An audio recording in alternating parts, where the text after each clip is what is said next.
Start video. जी अस्सलाम वालेकुम दोस्तों, मैं हूं अमजद मलिक और आप देख रहे हैं हमारा यूट्यूब चैनल पंजाब दी शान।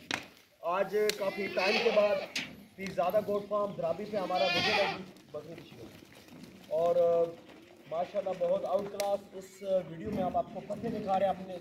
आपने वीडियो को मुकम्मल देखना है जनाब। और डिटेल पूछते हैं। अच्छा बजान ये कौन सी ब्लड लाइन है जी? किस बकरी? पठान की पट्टे हैं ये सारी। अच्छा ये सारी पठान की है। अच्छा कितनी उम्र है इनकी? ये तकरीबन 1.5 साल माशाल्लाह। बहुत खूबसूरत जनाब एनिमल आपको दिखा रहे हैं। 1.5 साल की तकरीबन पट्टे हैं। इसके बाद जनाब बकरी भी दिखाते हैं आपको, ब्रीडर भी दिखाते हैं इस फार्म के माशाल्लाह बहुत खूबसूरत। ये फार्म वाकई ही मोटरवे बलकसर पे आए आप, तकरीबन 7 से 8 किलोमीटर के ट्रैवल पे ये फार्म है। और आप यहाँ पे आके जनाब ये एनिमल देख सकते हैं और माशाल्लाह बहुत खूबसूरत एनिमल है जी। तकरीबन 1.5 साल उम्र है इनकी और बहुत खूबसूरत जनाब वाइट मक्खी चीना।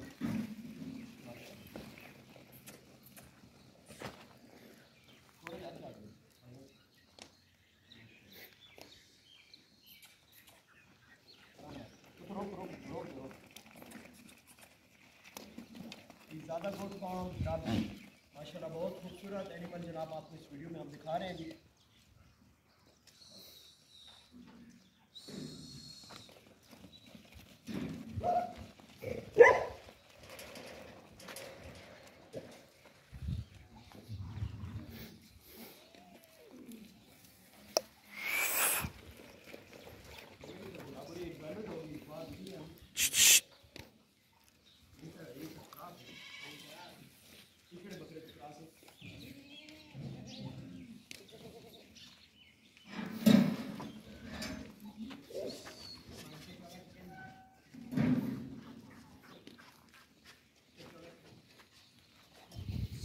मेरे ख्याल से ये वीडियो क्लोज करने हैं।